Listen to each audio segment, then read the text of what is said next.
আমেরিকার জোড়া যুদ্ধবিমান ভূপাতিত। ইরানে হামলার প্র্যাকটিসে গায়েবী আজাব, কাঁপছে ট্রাম্প। আমেরিকার জোড়া যুদ্ধবিমান ভূপাতিত। প্যারাশুট দিয়ে কোনো মতে জীবন বাঁচালো মার্কিন পাইলটরা। দীর্ঘ কয়েক সপ্তাহ শান্ত থাকার পর ডোনাল্ড ট্রাম্প যখন নতুন করে ইরানের সাথে যুদ্ধে জড়ানোর ষড়যন্ত্র করছিলেন এবং মার্কিন বাহিনী যখন এই হামলারই মহড়া বা অনুশীলন করছিল, ঠিক তখনই এক গায়েবী মদদে বা অদৃশ্য শক্তির আঘাতে মাঝ আকাশেই ধ্বংস হয়ে গেল আমেরিকার দুটি দানবীয় যুদ্ধ বিমান। আইডাহোর আকাশে নিজেদের ঘাঁটির উপরেই EA-18G গ্রোলার নামের এই দুটি ইলেকট্রনিক অ্যাটাক বিমান এমন ভয়ঙ্করভাবে একে অপরের সাথে ধাক্কা খেয়েছে যে লোহা লক্করগুলো মাটিতে আছড়ে পড়ার আগেই প্রাণ বাঁচাতে পাইলটদের প্যারাশুট নিয়ে লাফিয়ে পড়তে হয়েছে। ইরানকে ধ্বংস করার যে নোংরা কার্যকলাপের ছক পেন্টাগন করছিল, তা আজ শুরুতেই আমেরিকার জন্য এক চরম অপমান এবং বেইজ্জতির প্রতীকে পরিণত হয়েছে। শত্রু রাডার অন্ধ করে দেওয়ার জন্য তৈরি করা আমেরিকার এই বিশ্বসেরা যুদ্ধবিমানগুলো ঠিক কী কারণে নিজেদের রাডার অচল হয়ে মাঝ আকাশে মুখোমুখি সংঘর্ষে ধ্বংস হল? আন্তর্জাতিক গণমাধ্যম অ্যাক্সিওসের রিপোর্ট অনুযায়ী ডোনাল্ড ট্রাম্প যে জরুরি সিচুয়েশন রুমে ন্যাশনাল সিকিউরিটি টিমকে তলব করেছেন, সেটি আসলে কি হয় হোয়াইট হাউসের মাটির নিচের এ অতি গোপন সিচুয়েশন রুমে? বিধ্বস্ত হওয়া এ জোড়া EA-18G গ্রোলার আসলে কী ধরনের মারণাস্ত্র, যা আসল যুদ্ধের ময়দানে যাওয়ার আগেই নিজেদের আকাশে ধ্বংস হয়ে যাচ্ছে? আর সবচেয়ে বড় প্রশ্ন, নিজেদের নিরাপদ ঘাঁটিতে এত শক্তিশালী রাডার জ্যামিং ও ইলেকট্রনিক ওয়ারফেয়ার বিমান বিধ্বস্ত হওয়ার পরও কেন সামরিক ডিফেন্স এজেন্সি সরাসরি মহাকাশে চীনের স্যাটেলাইট থেকে ছোড়া শক্তিশালী হাইটেক ম্যাগনেটিক পালসের দিকে আঙুল তুলছে? এ চরম অপমান আর অদেখা যুদ্ধের পুরো সত্য জানতে ভিডিওটিতে একটি লাইক দিয়ে শেষ পর্যন্ত আমাদের সাথেই থাকুন।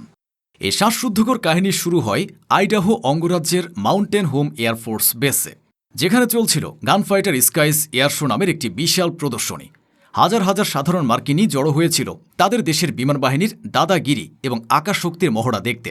পেন্টাগন এই এয়ার শোয়ের আড়ালে মূলত ইরানের সম্ভাব্য হামলার জন্য তাদের পাইলটদের প্রস্তুত করছিল। কিন্তু সাধারণ দর্শকদের চোখের সামনে ঘটে যায় এক অভাবনীয় এবং রোমহর্ষক ঘটনা। তীব্র বেগে উড়ে চলা একটি দানবীয় যুদ্ধ বিমান হঠাৎ করে মাঝ আকাশে একে অপরের সাথে প্রচণ্ড বেগে ধাক্কা খায়। বিকট শব্দে আকাশ কেঁপে ওঠে, আর মুহূর্তের মধ্যে বিলিয়ন ডলারের দুটি যুদ্ধ বিমান আগুনের গোলায় পরিণত হয়ে মাটির দিকে ধেয়ে আসতে থাকে। লোহা লক্করগুলো মাটিতে আছড়ে পড়ার ঠিক কয়েক সেকেন্ড আগে ইজেকশন সিট ব্যবহার করে প্যারাশুট দিয়ে কোনো মতে নিজেদের যান বাঁচায় ওই দুই বিমানের 4 জন ক্রু। হাজার হাজার মানুষের সামনে আমেরিকার আকাশ শক্তির দম্ভ মুহূর্তের মধ্যে মাটিতে মিশে যায়। এখন প্রশ্ন হলো, বিধ্বস্ত হওয়া এ জোড়া EA-18G গ্রোলার আসলে কী ধরনের মারণাস্ত্র? এটি কোনো সাধারণ ফাইটার জেট নয়। EA-18G গ্রোলার হল মার্কিন নৌবাহিনীর সবচেয়ে অত্যাধুনিক এবং ভয়ঙ্কর ইলেকট্রনিক অ্যাটাক বা সাইবার যুদ্ধ বিমান। এই বিমানের মূল কাজই হল আকাশে উড়ে উড়ে শত্রুর রাডার, এয়ার ডিফেন্স সিস্টেম এবং কমিউনিকেশন নেটওয়ার্ক সম্পূর্ণ অন্ধ বা জ্যাম করে দেওয়া। একটি গ্রোলার বিমান যখন আকাশে ওড়ে, তখন তার ভেতরের শক্তিশালী সেন্সরগুলো চারপাশে কয়েকশো কিলোমিটারের মধ্যে থাকা যে কোনো সিগন্যাল ট্র্যাক করতে পারে। এটা এতটাই আধুনিক যে এর পাইলটরা নিজেদের চারপাশে থাকা প্রতিটি বস্তুর নিখুঁত ডিজিটাল ম্যাপ দেখতে পান। তাহলে সে সবচেয়ে বড় এবং হাস্যকর প্রশ্নটি সামনে আসে, শত্রু রাডার অন্ধ করে দেওয়ার জন্য তৈরি করা আমেরিকার এই বিশ্বসেরা যুদ্ধ বিমানগুলো ঠিক কী কারণে নিজেদের রাডার অচল হয়ে মাঝ আকাশে মুখোমুখি সংঘর্ষে ধ্বংস হলো?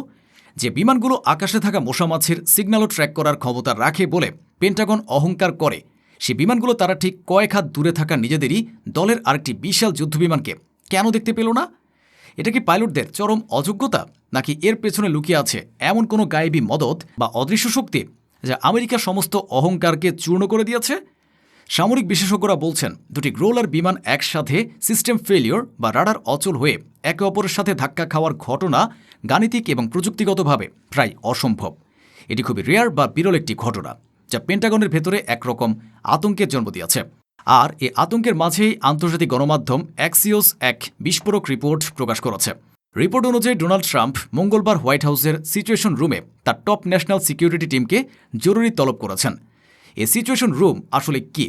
এটি হোয়াইট হাউসের মাটির নিচে অবস্থিত একটি অতি গোপন, নিশ্ছিদ্র এবং প্রযুক্তিগতভাবে সুরক্ষিত কমান্ড সেন্টার। এখান থেকে মার্কিন প্রেসিডেন্ট বিশ্বের যে কোনো প্রান্তে গোপন এবং ধ্বংসাত্মক সামরিক অভিযান পরিচালনার নির্দেশ দিয়ে থাকেন। ডোনাল্ড ট্রাম্প এই সিচুয়েশন রুমে joint chiefs of staff, CIA director এবং প্রতিরক্ষা মন্ত্রীর মতো শীর্ষ কর্মকর্তাদের ডেকেছেন মানেই হল তিনি ইরানের উপর নতুন কোনো সামরিক হামলার চূড়ান্ত ব্লুপ্রিন্ট তৈরি করছেন। দীর্ঘ কয়েক সপ্তাহ শান্ত থাকার পর ট্রাম্প আবার মধ্যপ্রাচ্যে আগুন লাগানোর কথা ভাবছেন, আর সেই ছক কষতে তিনি এই গোপন আস্তানায় মিটিং ডেকেছেন।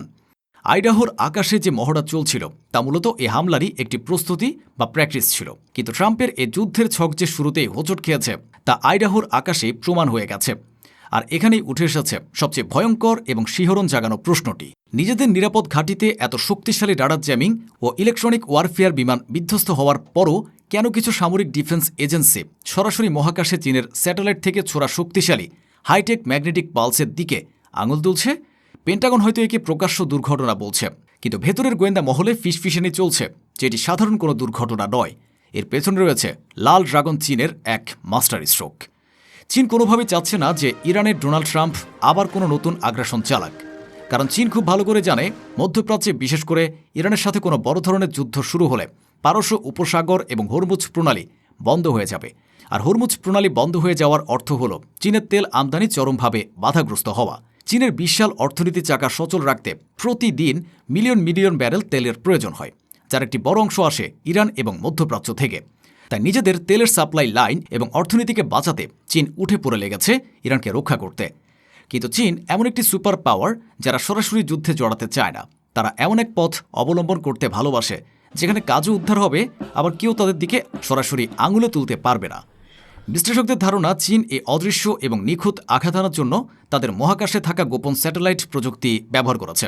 এই হাইটেক স্যাটেলাইটগুলো থেকে নির্দিষ্ট লক্ষ্যবস্তুর দিকে শক্তিশালী ইলেকট্রোম্যাগনেটিক পালস বা ইএমপি ফায়ার করা সম্ভব।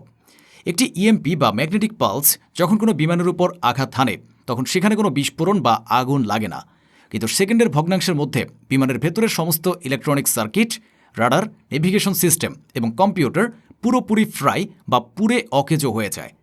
বিমানটি মুহূর্তের মধ্যে আকাশে একটি অন্ধ এবং বোবা লোহার টুকরোতে পরিণত হয়। চীনের এই হাইটেক ম্যাগনেটিক পালস স্যাটেলাইটের প্রধান কাজই হল শত্রুর জ্যামিং বিমান বা ইলেকট্রনিক ওয়ারফেয়ার সিস্টেমকে চিরতরে অকার্যকর করে দেওয়া। আইডাহোর আকাশে ঠিক এমনটাই ঘটেছিল বলে অনেক ডিফেন্স এজেন্সি সন্দেহ করছে। যখন মহাকাশ থেকে আসা অদৃশ্য পালস গ্রোলার বিমান দুটির সিস্টেমকে আঘাত করে তখন পাইলটদের স্ক্রিন কালো হয়ে যায়, অ্যান্টি কলিশন সিস্টেম বা সংঘর্ষ এড়ানোর প্রযুক্তি বিকল হয়ে পড়ে এবং পাইলটরা কিছু বুঝে ওঠার আগেই দুটি বিমান মাঝ আকাশে একে অপরের উপর আছড়ে পড়ে ধ্বংস হয়। চীন এই অস্ত্র ব্যবহার করেছে কি করেনি তার কোনো স্পষ্ট প্রমাণ পেন্টাগনের হাতে নেই, আর এটাই হলো চীনের সবচেয়ে বড় বিজয়। তারা এমন একটা অদৃশ্য মরণাস্ত্র ব্যবহার করেছে যার কোনো ধোঁয়া বা মিসাইলের টুকরো পৃথিবীতে খুঁজে পাওয়া যাবে না। কিন্তু ডিফেন্স এজেন্সিগুলো এই ধারণাকে উড়িয়ে দিতে পারছে না, কারণ দুটি অত্যাধুনিক রাডার বিধ্বংসী বিমান একসাথে অচল হয়ে যাওয়া এবং ধাক্কা খাওয়া অত্যন্ত বিরল একটি ঘটনা।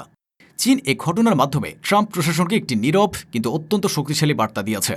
ইরানের দিকে হাত বাড়ানোর চেষ্টা করলে আমেরিকার নিজেদের আকাশেই তাদের যুদ্ধবিমানগুলো খসে পড়তে শুরু করবে।